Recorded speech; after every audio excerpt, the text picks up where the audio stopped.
Bombastic side eye, criminal offensive side eye. Tapi bohong.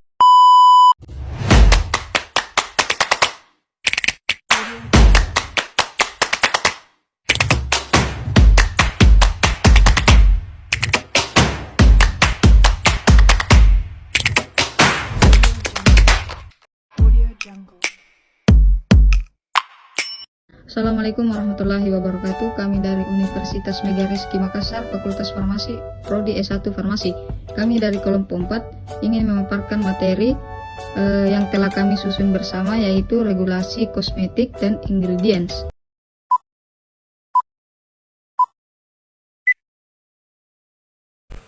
Dasar hukum terbagi atas 6. Yang pertama, Undang-Undang Republik Indonesia Nomor 8 Tahun 1999 tentang Perlindungan Konsumen.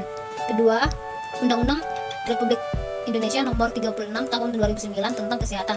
Yang ketiga, Permenkes Republik Indonesia Nomor 96/Menkes/Per/5/1997 tentang wadah, pembungkus, penandaan, serta periklanan kosmetika dan alat kesehatan. Keempat, Permenkes Republik Indonesia Nomor 1176/Menkes/Per/8/2010 tahun 2010 tentang notifikasi kosmetik. Kelima, Keputusan Kepala Badan POM Nomor HK 0005/41745 tahun 2003 tentang kosmetik.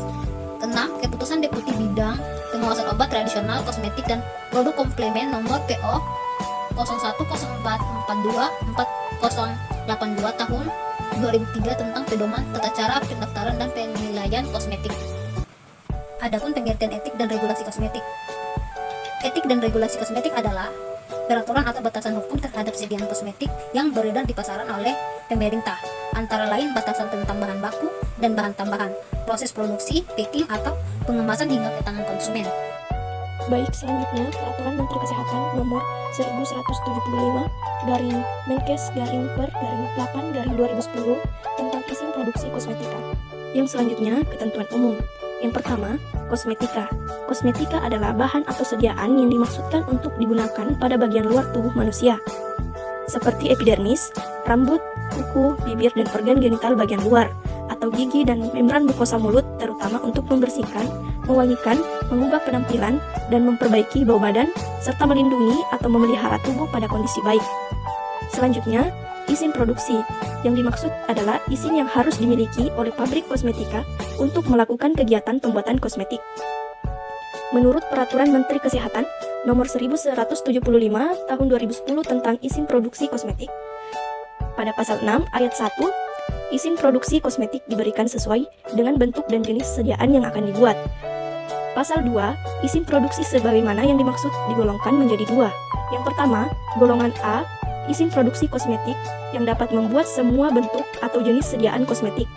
Yang kedua, golongan B, izin produksi untuk industri kosmetika yang dapat membuat bentuk dan jenis sediaan kosmetik tertentu dengan teknologi sederhana.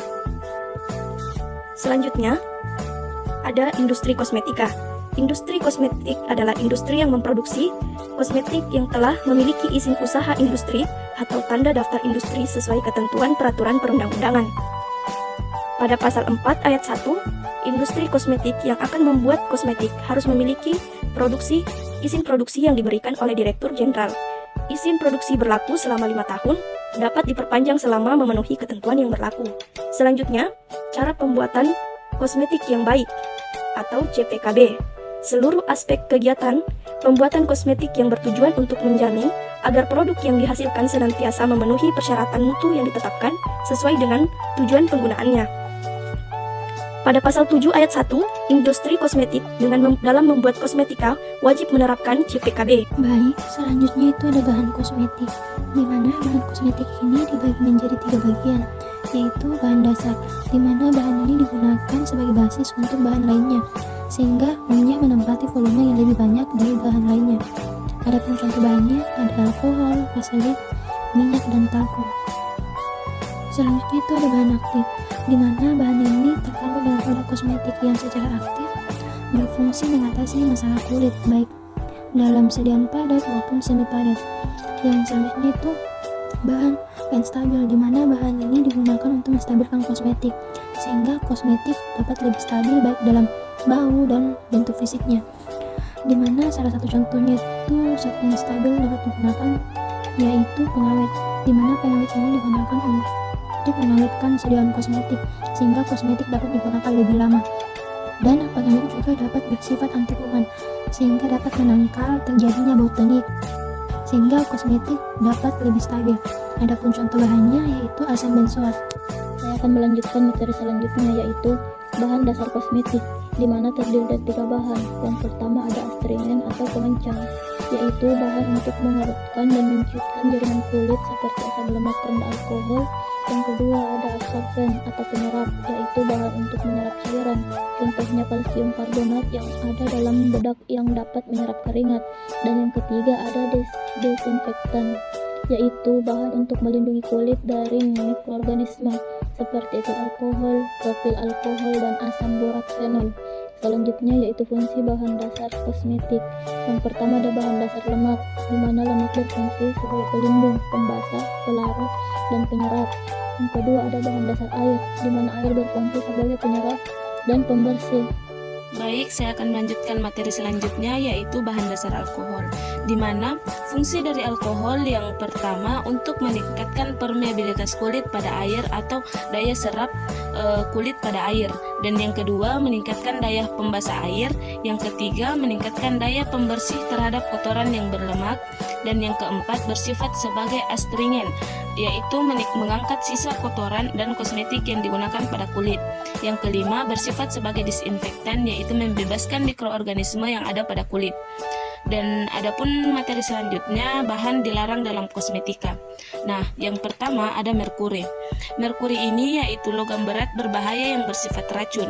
Nah, ciri-ciri dari merkuri yaitu terjadinya perubahan warna kulit, bintik-bintik hitam pada kulit, alergi, iritasi kulit, kerusakan permanen pada susunan saraf, otak, ginjal, dan gangguan perkembangan janin pada ibu hamil.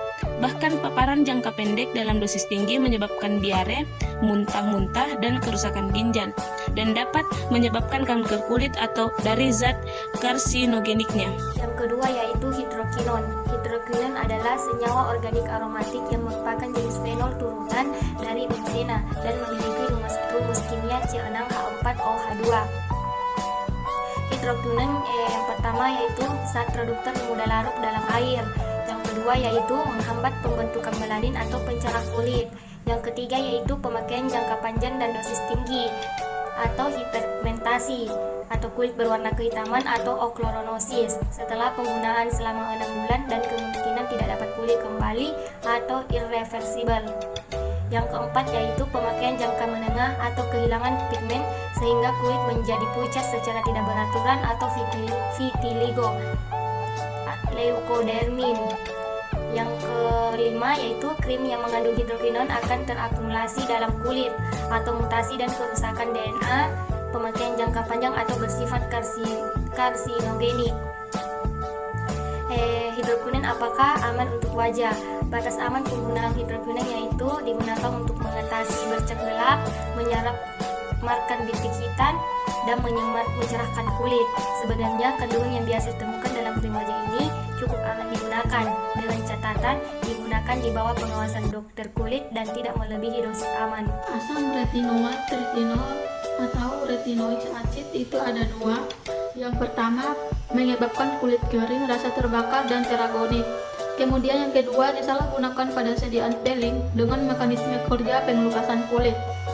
Kemudian bahan pewarna ini terbagi menjadi 3, yaitu yang pertama pewarna merah K3 CI15585, kemudian yang kedua pewarna merah K10 rodamin B, kemudian yang ketiga pewarna jingga K1 CI12075. Kemudian zat warna sintesis atau zat warna kertas, tekstil atau tinta. Kemudian zat karsinogenik, kemudian rodamin B konsentrasinya tinggi, kerusakan hati. Kemudian yang terakhir disalahgunakan pada lipstik atau sediaan dekoratif lain atau pemulas kelopak mata dan peronosis.